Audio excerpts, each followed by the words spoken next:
Okay, let's unpack this. It's February 18th, 2026. You wake up, you roll over, check the news on your phone. And everything looks great. Everything looks perfect. I mean, the official numbers are glowing, inflation's down, jobs are up, market's doing its thing. It feels like we should all be celebrating. It's the classic Goldilocks economy. Not too hot, not too cold. Exactly. But then, and this is the part that drives me nuts, you actually get out of bed, you go to the store for, I don't know, some ground beef for dinner, and you look at the price and you feel like you got punched in the wallet. It's a kind of economic gaslighting, isn't it? It's like, who are you going to believe, the government's report or your own eyes? That's it. That is exactly the feeling. And that's what we're digging into today. We've got our hands on this really fascinating document. It's called a detailed report on investment repositioning strategy. I know. The title sounds dry enough to put you to sleep. It does sound a little dry, yeah. But you really can't let the title fool you on this one. Not at all, because frankly, it reads less like a financial report and more like, I don't know, a detective story for what's really going on behind the curtain. It really connects some dots. And our mission for this deep dive is pretty specific. We're going to try to separate the narrative, what the headlines are telling you, from the truth, which is what's actually hitting your bank account. Good. Because there's a huge wave of interest rate cuts coming, and this report argues the reason they're happening is not at all what we think. I am so ready for this because I genuinely need someone to explain how my grocery bill is this high if inflation is supposedly fixed. So let's just get into it. The inflation paradox. Right. So let's start with that headline number. The latest CPI report, the Consumer Price Index, just dropped. It says inflation is at 2.4%. Which sounds amazing, right? The Fed wants 2.0%, so 2.4% is basically a victory lap. They should be popping champagne. On the surface, absolutely. It looks ideal. Yeah. But the report we're looking at, it calls this whole thing a mirage. A mirage. Why? Because if you look at why that number is 2.4%, it's almost entirely because of one single thing: energy. So gas prices. Gas prices. They're down, and down a lot. Yeah. Roughly 8% year over year. And because energy is such a big slice of that CPI pie, when it drops that hard, it just pulls the whole average down with it. It completely masks what's happening everywhere else. Oh, so it's like you got an A in gym class, but you're failing math and science, and your report card comes out with a C average. That is a perfect analogy. The A in energy is hiding the F in everything else that you actually live with day to day. So what are we actually experiencing? You're experiencing what this report calls sticky inflation. These are the costs that, you can't really avoid. Let's just look at the numbers here. You mentioned ground beef. I did. It was a painful memory. Well, you're not imagining it. Ground beef is up more than 16%. 16? Okay, that is not 2.4%. Not even close. And it gets worse when you look at services. Home health care costs, up more than 12%. Wow. Hospital services, up 7%. Public transportation is up 5%. And those aren't, luxuries. You can decide not to buy a new TV, but you can't really decide not to take the bus to work or go to the hospital. Exactly. And, there's one stat in here that I found, grim, but it's really telling. The funeral costs. Yeah. Funeral costs are up 6%. So it's expensive to live, and it's getting more expensive to die. It's a dark example, but it just proves the point, right? Energy goes up, it goes down. But these life costs, health, food, insurance, taxes, they're sticky. They pretty much only go up. So that 2.4% headline is just a really convenient story. It lets them say, hey, we won. Inflation's over. Even while the average person is feeling poorer. Right. So if that number is basically a magic trick, why are they pushing it so hard? Good question. Because they need a permission slip. And that gets us to the next part of this. The Fed's narrative pivot. Okay, so usually the Federal Reserve cuts interest rates to, save the economy, right? If businesses are in trouble, people are losing their jobs, they cut rates to stimulate things. Exactly. That is the classic playbook. You cut rates to rescue the labor market. But here's the thing. The labor market doesn't need rescuing. It doesn't. Not at all. Just look at the January data. The economy added 130,000 new jobs. That blew every single expectation out of the water. That sounds pretty great, actually. It is. And the unemployment rate, it was 4.6% back in November, then it dropped to 4.4% in December, and in January it hit 4.3%. It's falling. The labor market is strong. Okay, wait a minute. If the economy is hot and jobs are strong, why on earth would you cut interest rates? Don't you usually raise rates to cool things down so inflation doesn't take off? Bingo. You just hit the core contradiction.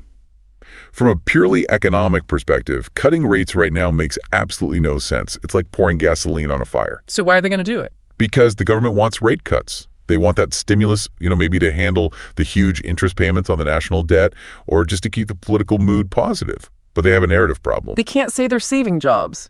Because the jobs report says everything is great. They'd look ridiculous. So they lost their excuse. So they had to pivot.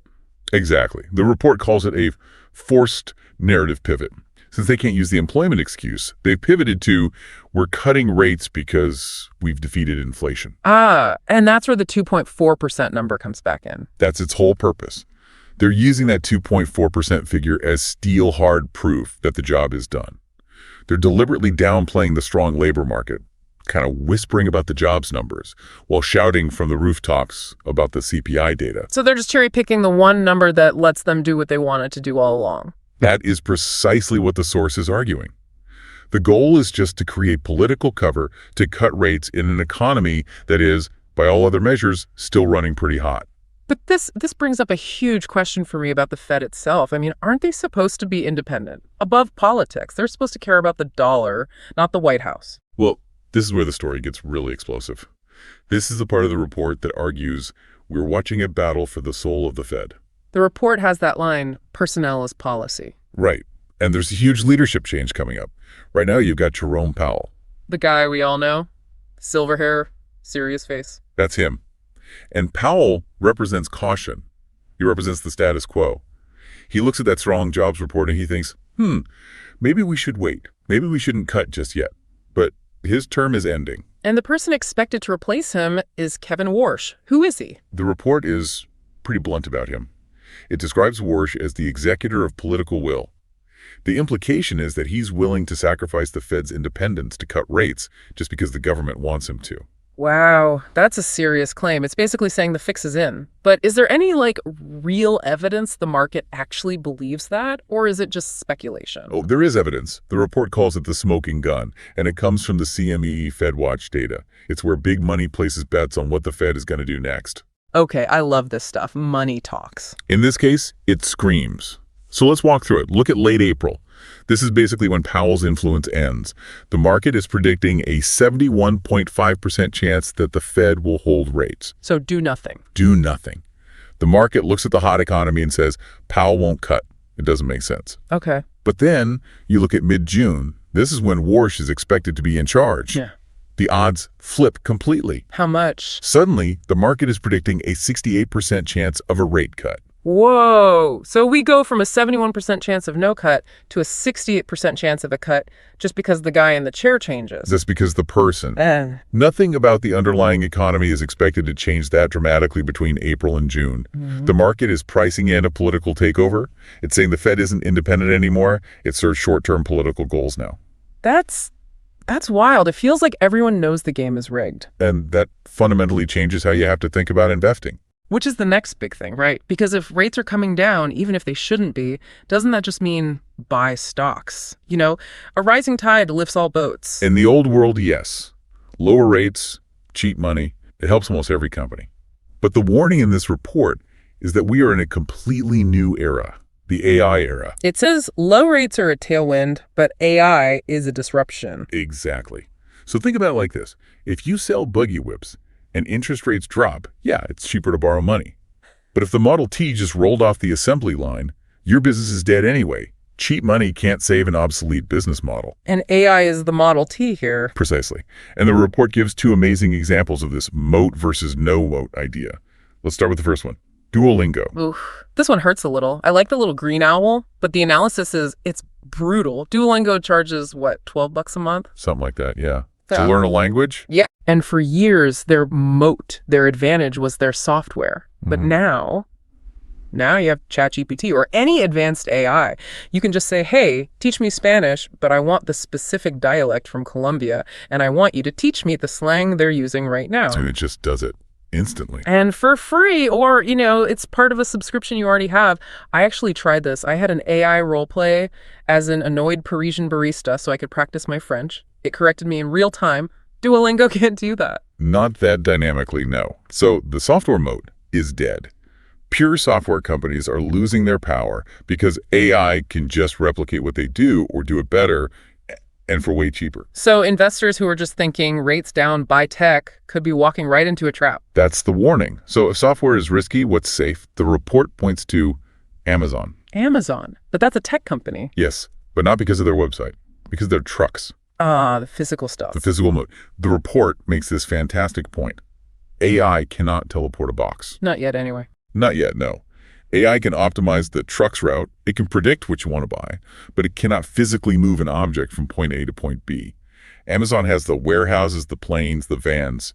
That is physical infrastructure that a chatbot can't just code into existence. That makes so much sense. You can't prompt engineer a distribution center. So in an AI world, the things that can't be turned into code are what become truly valuable. That's it. Physical infrastructure is the only defensible moat. The strategy becomes avoid the software that AI can eat and buy the physical rails the economy runs on. Okay, so let's just step back. We have a politicized Fed about to cut rates. We have real inflation that's way stickier than they admit. And we have AI just devouring entire software business models. This all feels very unstable. It is unstable. And that is why the final piece of this report is about the ultimate hedge, gold. Of course. It always goes back to gold, doesn't it? Feels a bit old-fashioned. It does. But the argument here is really specific for right now, for 2026. The report gives a few reasons, but one of them is the absolute key. Okay, let's run through them. First is de-dollarization. Right. You have central banks all over the world, China, Russia, others buying gold instead of U.S. dollars. They want a neutral asset because they're worried about the U.S. printing too much money or, weaponizing the dollar. Okay. Second is just basic inflation and money printing. Which we've been talking about. If the Fed cuts rates, they're making money cheap. That dilutes the value of the cash in your wallet. Simple as that. But the third one, this is the technical one, real yields. Can you explain that in plain English? This is the most important one. Real yield is just the interest rate you get from the bank minus the rate of inflation. Okay, so if my bank pays me 5% interest and inflation is 3%, my real yield is 2%, I'm actually making money. Exactly. You are gaining purchasing power. Now think about the old world. If interest rates are high, say 7%, and inflation is low, then cash is king. Why would you buy gold? It pays you nothing. Right. Why hold a rock when the bank pays me 7%? But what if the Fed cuts rates down to 2% because of political pressure? But real inflation, the stuff you actually buy, stays high at, say, 4 or 5%. My real yield is negative. 2% minus 5% is negative 3%. I'm losing money just by holding cash. You're losing purchasing power every single day you hold it. And in that world, a world of negative real yields, investors flee from cash to assets that hold their value. And that's when gold just explodes. So the argument is that because the Fed is about to artificially push rates down while inflation is secretly still hot, we're walking straight into a negative real yield trap. That's the play. The report frames gold not just as a defensive safety net, but as an offensive strategic move against a central bank that's lost its independence. You're betting against the system's ability to maintain the value of its own currency. It really does tie everything together. The fake inflation number justifies the rate cuts. The political appointee makes sure the cuts happen. The cuts then kill the real value of the dollar. And investors have to run to physical things, whether it's Amazon's warehouses or a bar of gold. It's a total repositioning away from the old rules. It's a lot to take in, but it definitely makes you look at that 2.4% headline in a whole new light. Oh, you can't unsee it. Once you know the headline, just looks like marketing. Okay, so let's wrap this. We're in a world where official numbers are masking real costs. We have a Fed that's pivoting from being data-driven to politically driven. And we have AI that is totally redefining what makes a company valuable, shifting from code to concrete. That's the landscape.